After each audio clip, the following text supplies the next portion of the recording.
In spite of the religious character of their epistemologies, Bacon and Descartes' attacks upon prejudice and upon traditional beliefs which we carelessly or recklessly harbor are clearly anti-authoritarian and anti-traditionalist, for they require us to shed all beliefs except those whose truth we have perceived ourselves, and their attacks were certainly intended to be attacks upon authority and tradition.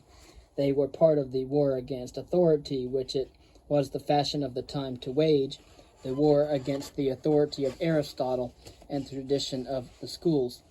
Men do not need such authorities if they can perceive the truth themselves. But I do not think that Bacon and Descartes succeeded in freeing their epistemologies from authority, not so much because they appealed to religious authority, either to nature, Bacon, or to God, Descartes, but for an even deeper reason. In spite of their individualistic tendencies, they did not dare to appeal to our critical judgment, to your judgment, or to mine, perhaps because they felt that this might lead to subjectivism and to arbitrariness. Yet whatever the reason may have been, they certainly were unable to give up thinking in terms of authority, much as they wanted to do. They could only replace one authority, that of Aristotle and the Bible, by another.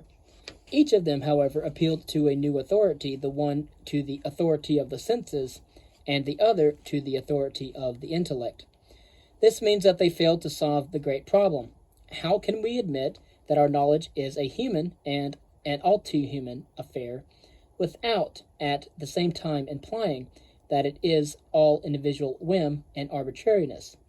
Yet this problem had been seen and solved long ago. First it appears by Xenophanes, and then by Democritus, and by Socrates, the Socrates of the Apology, rather than of the Meno.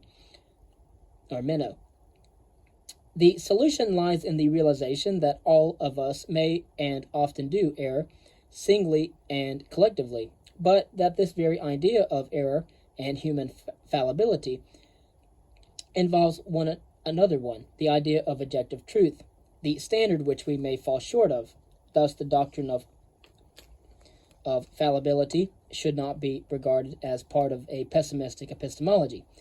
This doctrine implies that we may seek for truth, for objective truth, though more often than not we may miss it by a wide margin. And it implies that if we respect truth, we must search for it by persistently searching for our errors, by indefatigable rational criticism and self-criticism. Erasmus of Rotterdam attempted to revive this Socratic doctrine, the important though unobtrusive doctrine, know thyself, and thus admit to thyself how little thou knowest. And yet this doctrine was swept away by the belief that truth is manifest, and by the new self-assurance exemplified and taught in different ways by Martin Luther, Francis Bacon, and René Descartes. It is important to realize in this connection the difference between Cartesian doubt and the doubt of Socrates or Erasmus or Montaigne. While Socrates doubts human knowledge or wisdom and remains firm in his rejection of any pretension to knowledge or wisdom, Descartes doubts everything, but only to end up with the possession of absolutely certain knowledge, for he finds that his universal doubt would lead him to doubt the truthfulness of God, which is absurd. Of course, for having proved that universal doubt is absurd, he concludes and continues that we can know securely, that we can be wise, by distinguishing in the natural light of reason between clear and distinct ideas whose source, for Descartes, is God, and all the others whose source is our own impure imagination. Cartesian doubt, we see, is merely a Socratic instrument for establishing a criterion of truth, and with it a way to secure knowledge and wisdom. Yet for the Socrates of the Apology, wisdom consisted in the awareness of our limitations, in knowing how little we know, every one of us. It was this doctrine of an essential human fallibility which Nicholas of Cusa and Erasmus of Rotterdam, who also refers to Socrates, revived. Of course, and it was this humanist doctrine of Cusa and Erasmus, in contradistinction to the optimistic doctrine on which Milton relied, the doctrine that truth will prevail, which Nicholas and Erasmus, Montaigne and Locke and Voltaire, followed by John Stuart Mill and Bertrand Russell, made the basis of the doctrine of tolerance. "What is tolerance?" asked Voltaire in his Philosophical Dictionary, and he answers, quote, "It is a necessary consequence of our humanity. We are all fallible and prone to error. Let us then pardon each other's folly. This is the first principle of natural right." More recently, the doctrine of fallibility has been made the basis of a theory of political freedom, that is, freedom from coercion. Bacon and Descartes set up observation and reason as new authorities, and they set them up with each individual man, but in doing so they split man into two parts, into a higher part which had authority with respect to truth, Bacon's observations, Descartes' intellect, and a lower part. It is this lower part which constitutes our ordinary selves, and the old in us. For it is always we ourselves who are alone responsible for error, if truth is manifest. It is we with our prejudices, our negligence, our pig-headedness who are to blame. It is we ourselves in our arrogance who are the sources of our own ignorance. Thus we are split into a human part, we ourselves, the part which is the source of our fallible opinions, doxa, of our errors and of our ignorance, and a superhuman part, such as the senses or the intellect, the part which is the source of real knowledge, and which has an almost divine authority over us. But this will not do, for we know that Descartes' physics, admirable as it was in many ways, was mistaken, yet it was based only upon ideas which he thought were clear and distinct, and which therefore should have been true, and that the senses were not reliable either, and thus had no authority, was known to the ancients even before Parmenides, for example, to Xenophanes and Heraclitus, and to Democritus and Plato. It is strange that this teaching of antiquity of the pre-Socratics could be almost ignored by modern empiricists, including phenomenalists and positivists, yet it is ignored in most of all the problems posed by positivists and phenomenalists, and in the solutions that they offer. The reason is this: they believe that it is not our senses that err, but that it is always we ourselves who err in our interpretation of what is given to us by our senses. Our senses tell the truth, but we may err. For example, when we try to put into language, conventional, man-made, imperfect language, what they tell us. It is our linguistic description which is faulty because it may be tinged with prejudice. So our man-made language was at fault, the invention of language. But then it was discovered that our language was too given to us in an important sense, that it embodied the wisdom and experience of many generations, and that it should not be blamed if we misused it. So language too became a truthful authority that could never deceive us. If we fall into temptation and use language in vain, then it is we who are to blame for the trouble that ensues. For language is a jealous God, and will not hold him guiltless, and takes his words in vain, but will throw him into darkness and confusion. By blaming us in our language or misuse of language, it is possible to uphold the divine authority of the senses and even of language, but it is possible only at the cost of widening the gap between this authority and ourselves, between the pure sources from which we can obtain an authoritative knowledge of the truthful goddess of nature and our impure and guilty selves, between a deity and man. But as indicated before, this idea of the truthfulness of nature, which I believe can be discerned in Bacon, derives from the Greeks, for it is part of the classical opposition between nature and human convention, which, according to Plato, is due to Pindar, which may be discerned in Parmenides, and which is identified by him and by some sophists, for example by Hippias, and partly by Plato himself, with the opposition between divine truth and human error, or even falsehood. After Bacon and under his influence, the idea that nature is divine and truthful, and that all error or falsehood is due to the deceitfulness of our own human conventions, continued to play a major role not only in the history of philosophy, of science, and of politics, but also in that of the visual arts. This may be seen, for example, from Constable's most interesting theories on nature, veracity, prejudice, and convention.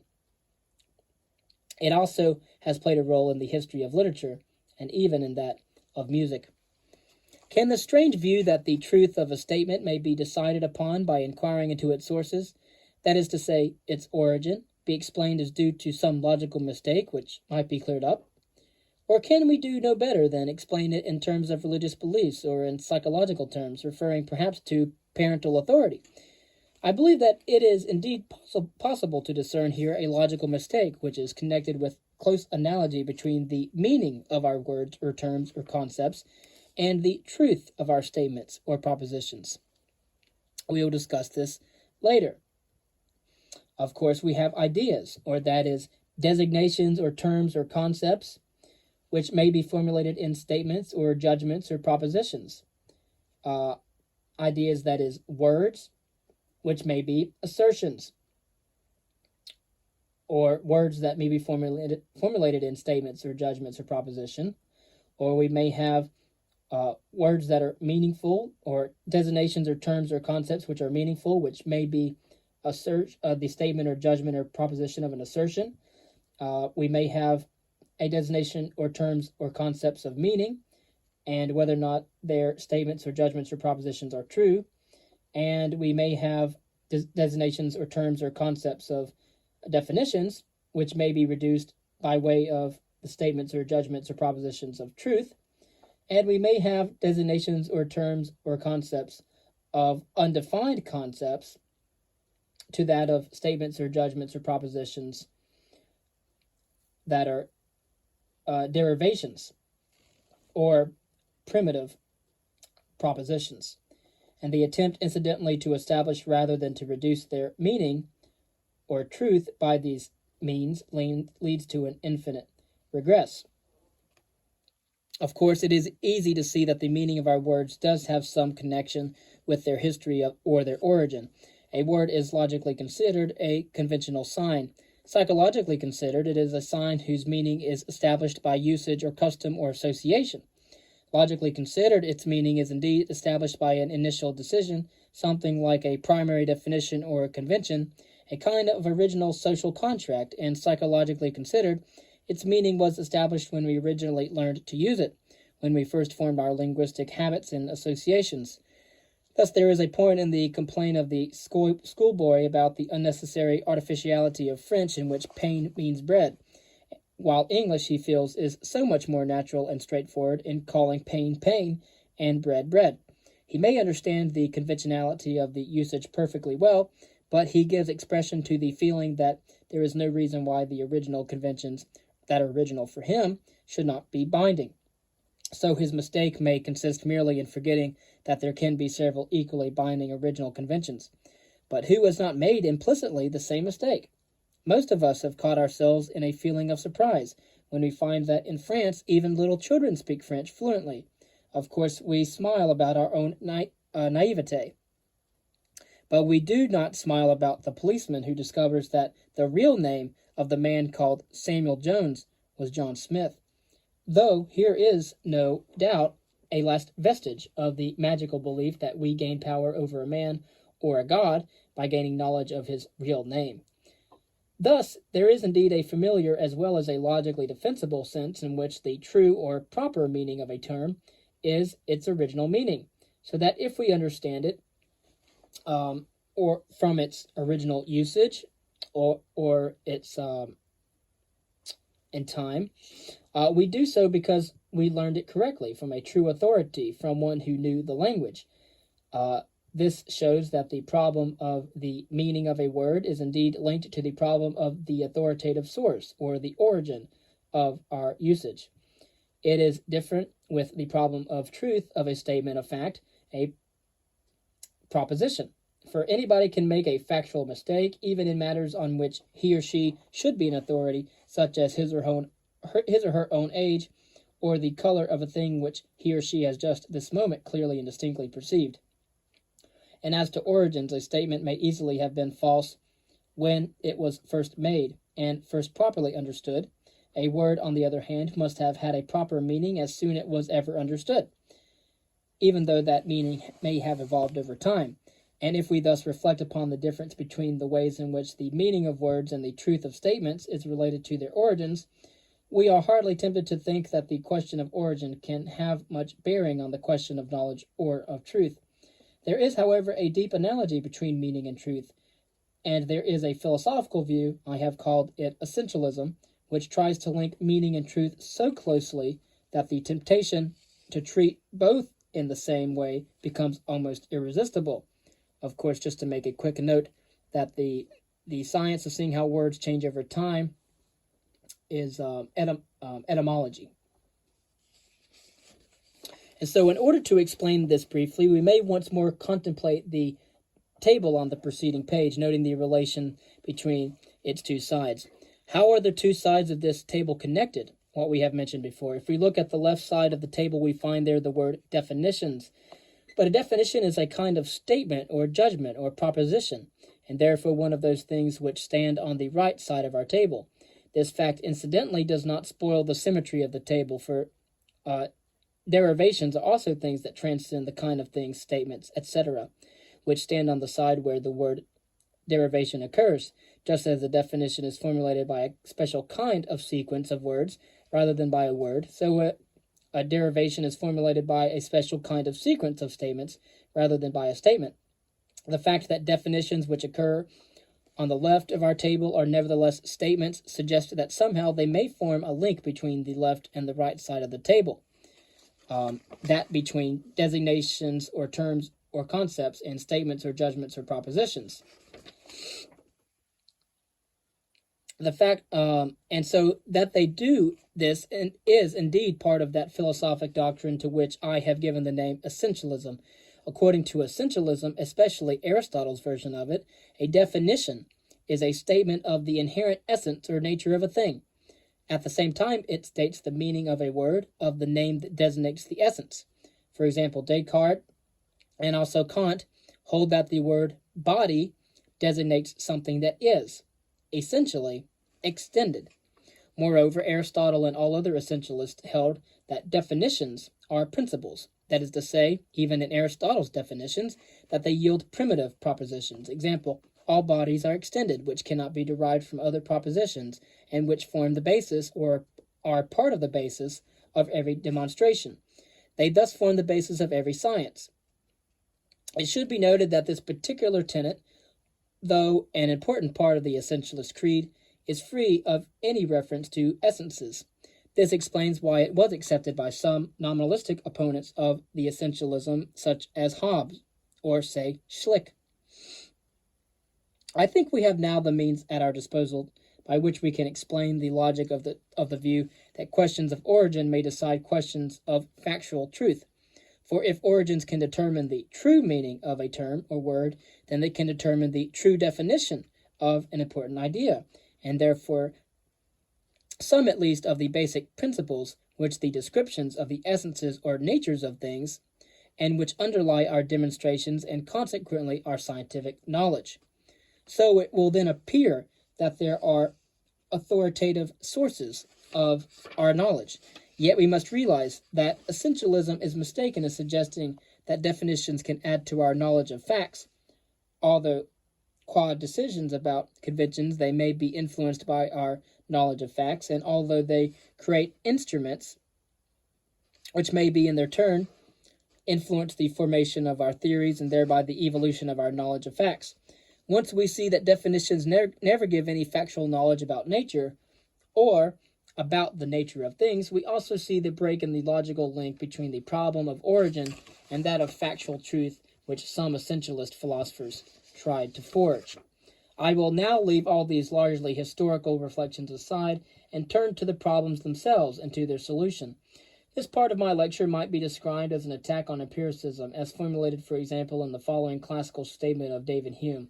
If I ask you why you believe any particular matter of fact, you must tell me some reason, and this reason will be some other fact connected with it. But as you cannot proceed after this manner, in infinitum, you must at least terminate in some fact which is present to your memory or senses, or must allow that your belief is entirely without foundation.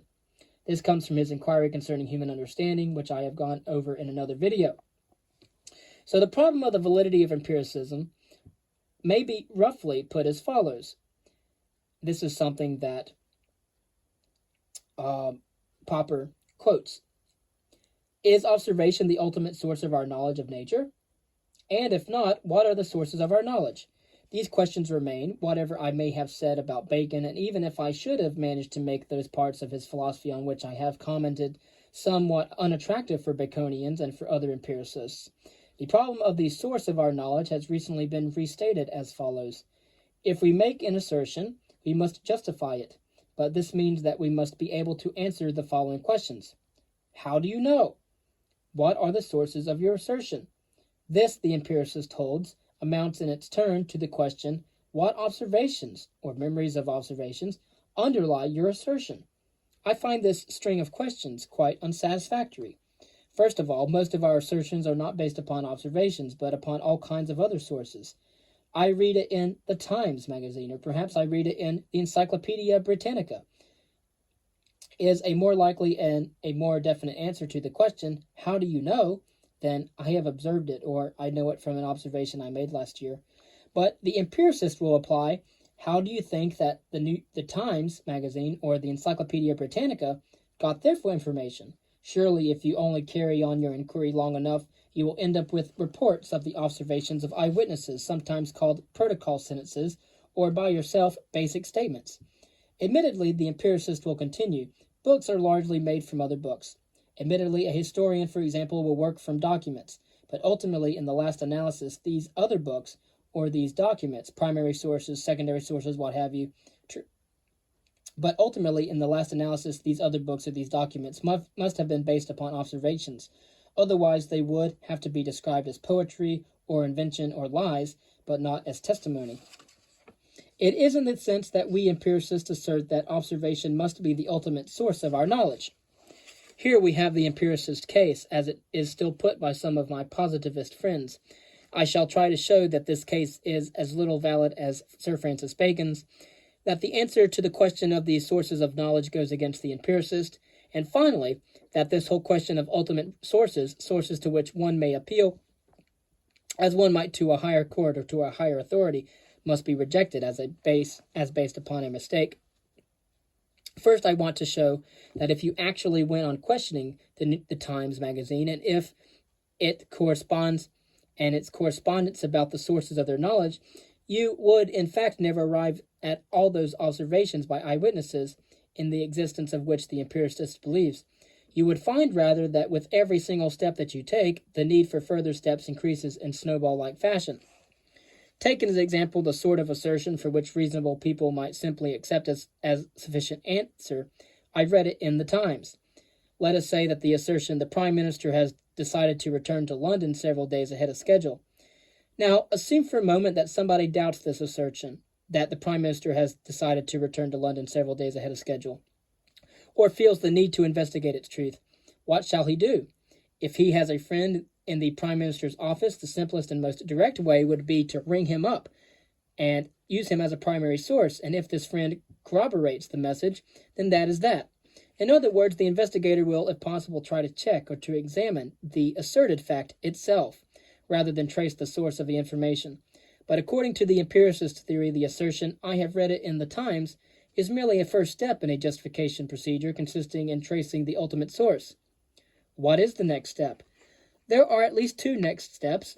One would be to reflect that I have read it in the New York Times is also an assertion, and that what we might ask, what is the source of your knowledge that you read it in the Times, and not say in a paper looking very similar to the Times.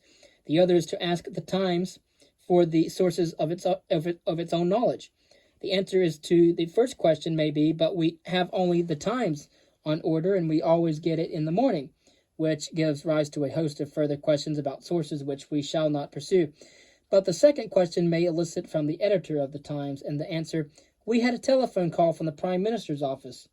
Now, according to the empiricist procedure, we should at this stage ask next, who is this gentleman who received the telephone call? And then get his observation report. But we should also have to ask that gentleman, what is the source of your knowledge that the voice you heard came from an official in the Prime Minister's office? And so on. There is a simple reason why this tedious sequence of questions never comes to a satisfactory or fulfilled conclusion. It is this.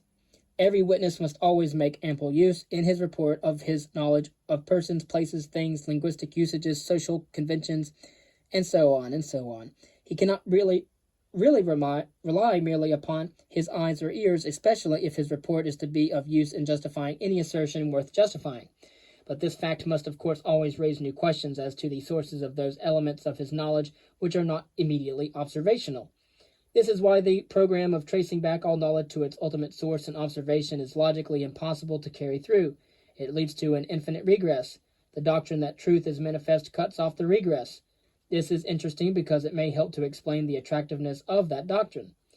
I wish to mention in parenthesis that this argument is closely related to another, that all observation involves interpretation in the light of our theoretical knowledge. And I refer you back to Popper's book, Logic of Scientific Discovery, the last paragraph of section 24, and the new appendix. Of course, he mentions in parenthesis that this argument is closely related to another, that all observation involves interpretation in the light of our theoretical knowledge, or that pure observational knowledge, unadulterated by theory, would, if at all possible, be utterly barren and futile. The most striking thing about the observationalist program of asking for sources apart from its tediousness is its stark violation of common sense. For if we are doubtful about an assertion, then the normal procedure is to test it, rather than to ask for its sources, and if we find independent corroboration, then we shall often accept the assertion without bothering all about the sources. Of course, there are cases in which the situation is different. Testing a historical assertion always means going back to sources, but not, as a rule, to the reports of eyewitnesses. Obviously, in science, you can retest the experiment. Clearly, no historian will accept the evidence of documents uncritically. There are problems of genuineness, there are problems of bias, and there are also such problems as the reconstruction of earlier sources. There are, of course, also problems such as, was the writer present when these events actually happened? But this is not one of the characteristic problems of the historian.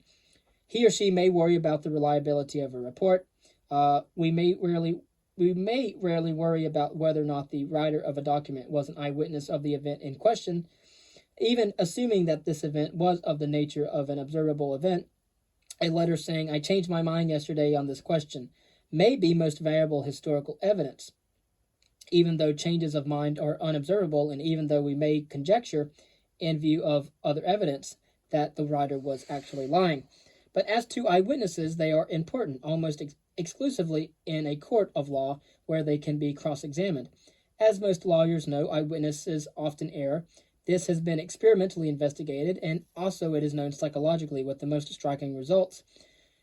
Witnesses most anxious to describe an event as it happened are liable to make scores of mistakes, especially if some exciting things happen in a hurry, and if an event suggests some tempting interpretation, then this interpretation, more often than not, or highly probable, is allowed to distort what has actually been seen.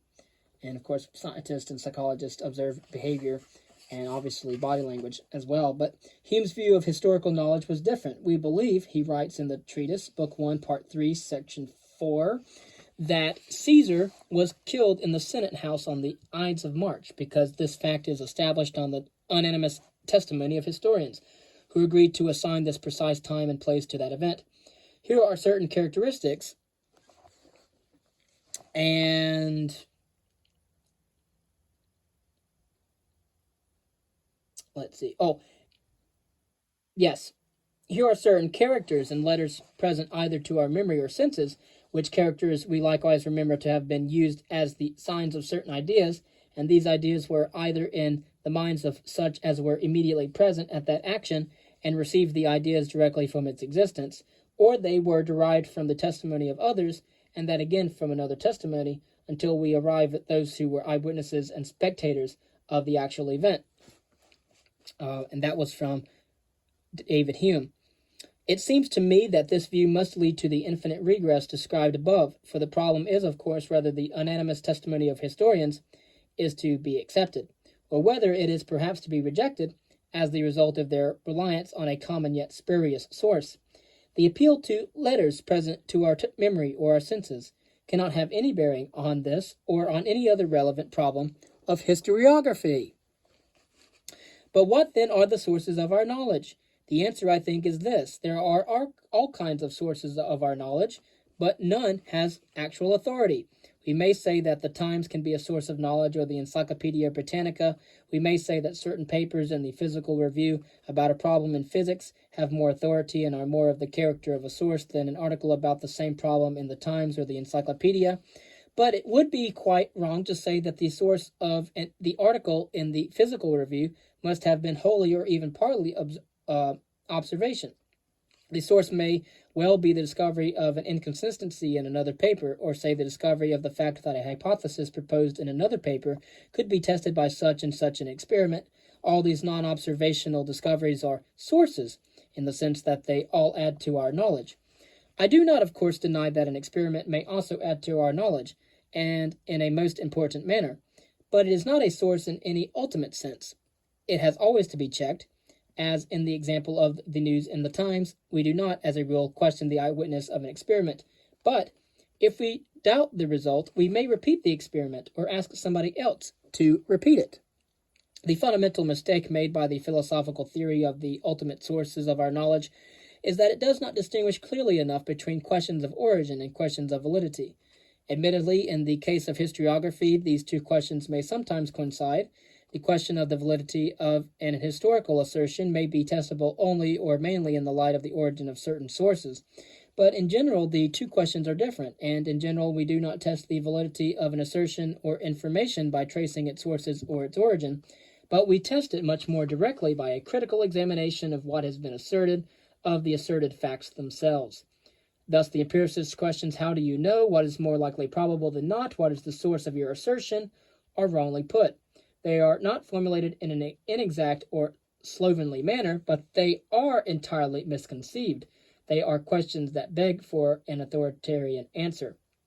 The traditional systems of epistemology may be said to result from yes answers or no answers to questions about the sources of our knowledge.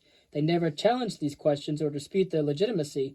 The questions are taken as perfectly natural, and nobody ever seems to see any harm in them.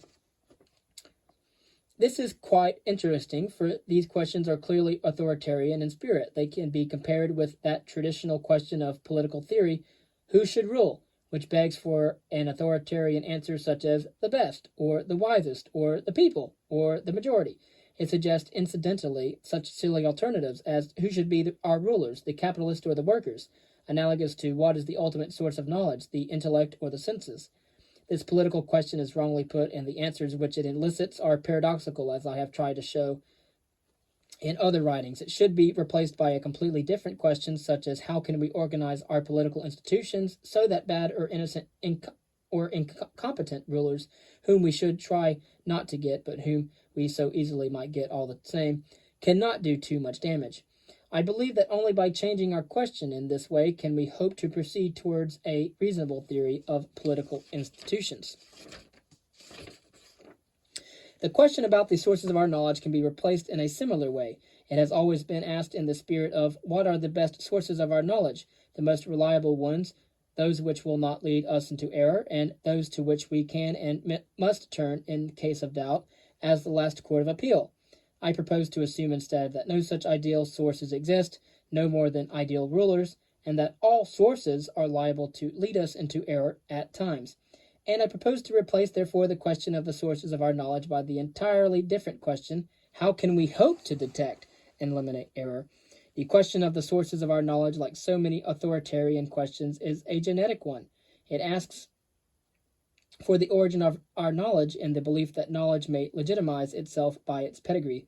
The nobility of racially pure knowledge, the untainted knowledge, the knowledge which derives from the highest authority, if possible from a deity, but these are often unconscious metaphysical ideas, of course, behind the question. My modified question, how can we hope to detect error, may be said to derive from the view that such pure, untainted, and certain sources do not exist, and that questions of origin or of purity should not be confounded with questions of validity or of truth. This view may be said to be as old as Xenophanes. Xenophanes knew that our knowledge is guesswork, opinion, or doxa, rather than episteme, as shown by his verses. Quote, the gods did not reveal from the beginning all things to us, but in the course of time. Through seeking men find that which is the better. But as for certain truth, no man has known it, nor will he know it, neither of the gods, nor yet of all things of which I speak. and even if by chance he were to utter the final truth, he would himself not know it, for all is but a woven web of guesses. End quote. Yet the traditional question of the authoritative sources of knowledge is repeated even today, and even often by positivists and by other philosophers who believe themselves to be in revolt against authority. The proper answer to my question, how can we hope to detect and eliminate error, is, I believe, by criticizing the theories or guesses of others, and if we train ourselves to do so by criticizing our own theories or guesses, the latter point is highly desirable, but not indispensable, for if we fail to criticize our own theories, there may be others to do it for us. This answer sums up a position which I propose to call critical rationalism. It is a view, an attitude, and a tradition which we owe to the Greeks. It is very different from the rationalism or intellectualism of Descartes and his school, and very different from the epistemology of Kant.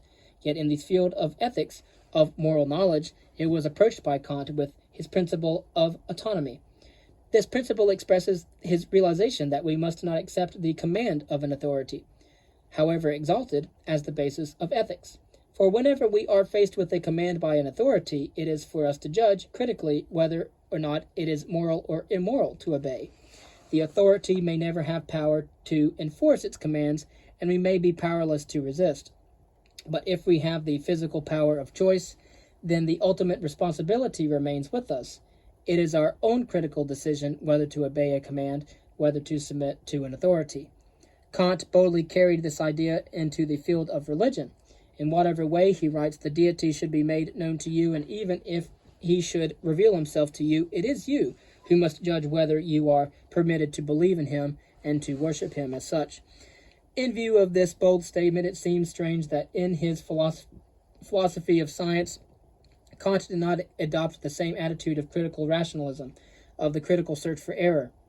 I feel certain that it was only his acceptance of the authority of Newton's cosmology, a result of its almost unbelievable success in passing the most severe tests, which prevented Kant from doing so. If this interpretation of Kant is correct, and if and only if it is correct, then the critical rationalism and also the critical empiricism which I advocate merely puts the finishing touch to Kant's own critical philosophy. And this was made possible by Einstein, who taught us that Newton's theory may well be mistaken in spite of its overwhelming success, which we found that it was. So my answer to the questions, how do you know? What is the source or the basis of your assertion? What observations have led you to it? Would be, I do not know. My assertion was merely a guess.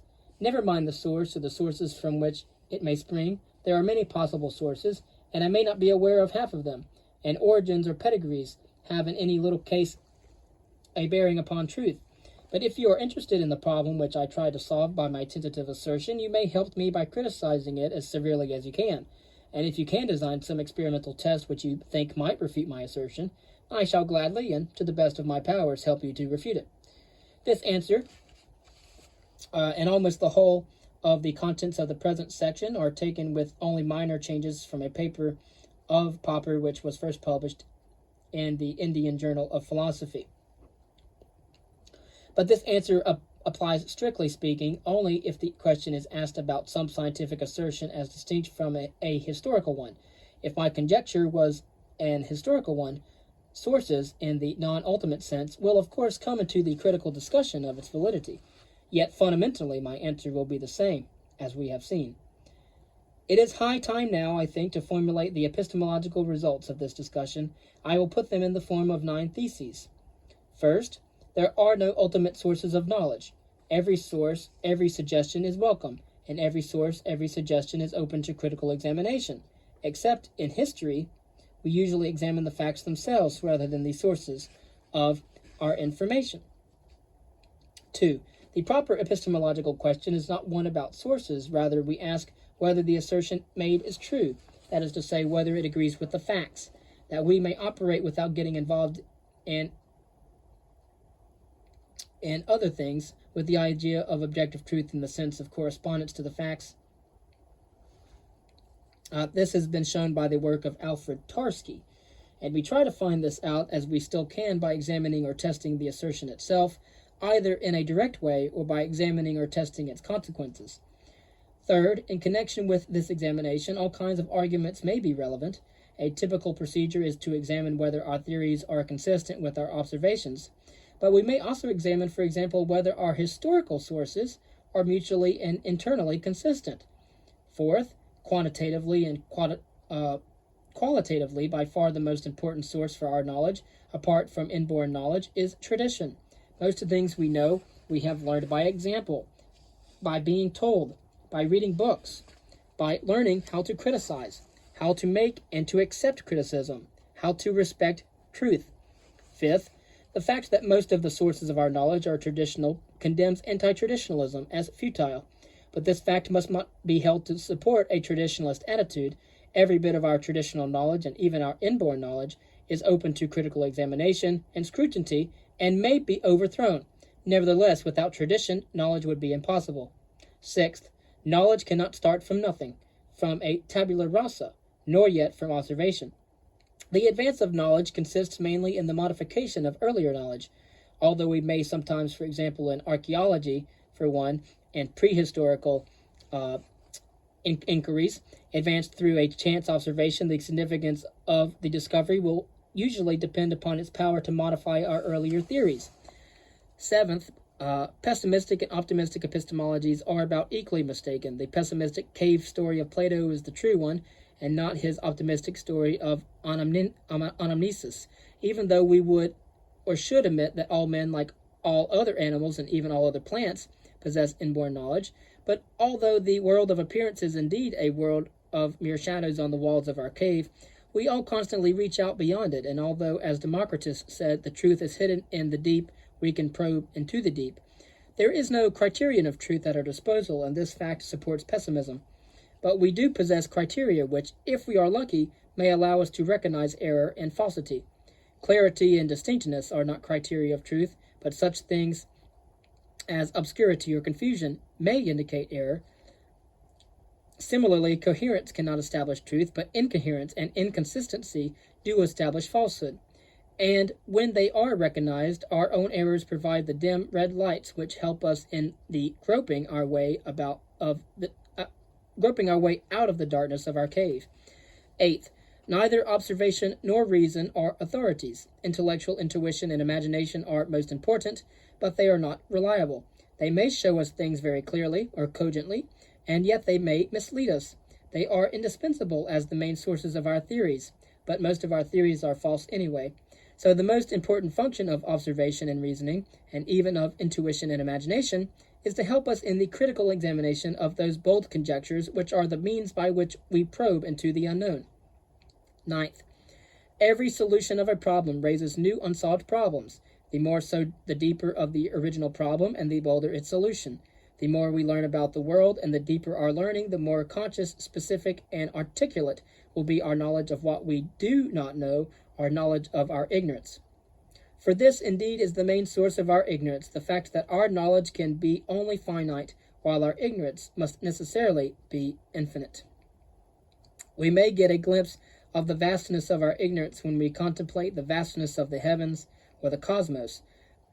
Though the mere size of the universe is not the deepest cause of our ignorance, it is one of its causes. Where I seem to differ from some of my friends, F.P. Ramsey wrote in a charming passage of his Foundations of Mathematics, is in attaching little importance to physical size. I don't feel in the least humble before the vastness of the universe.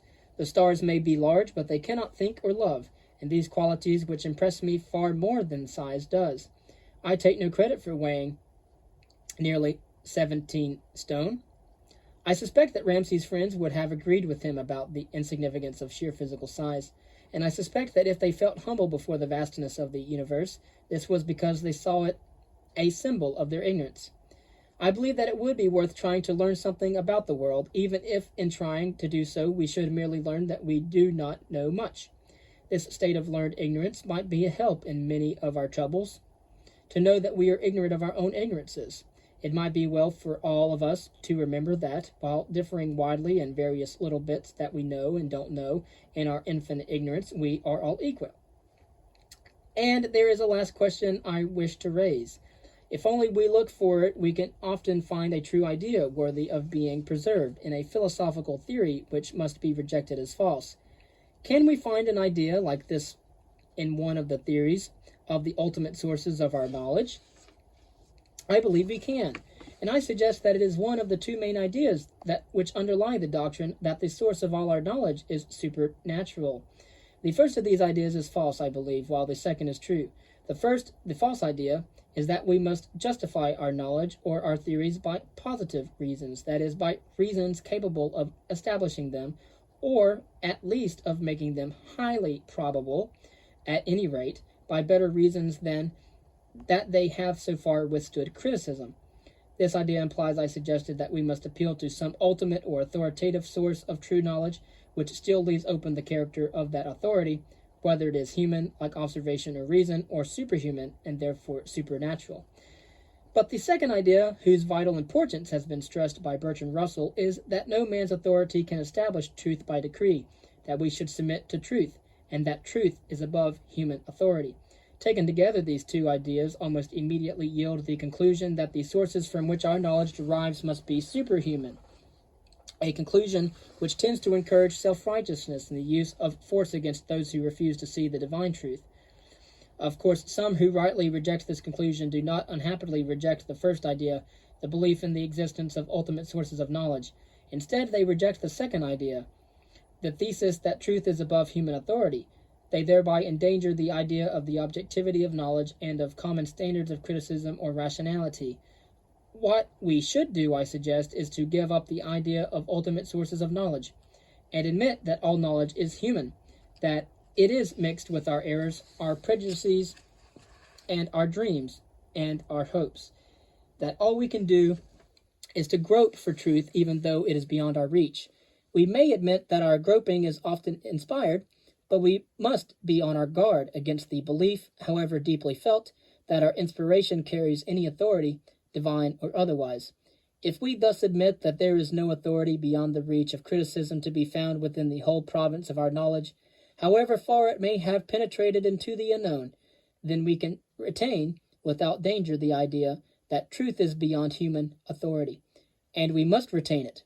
For without this idea there can be no objective standards of inquiry, no criticism of our conjectures, no groping for the unknown, no quest for knowledge.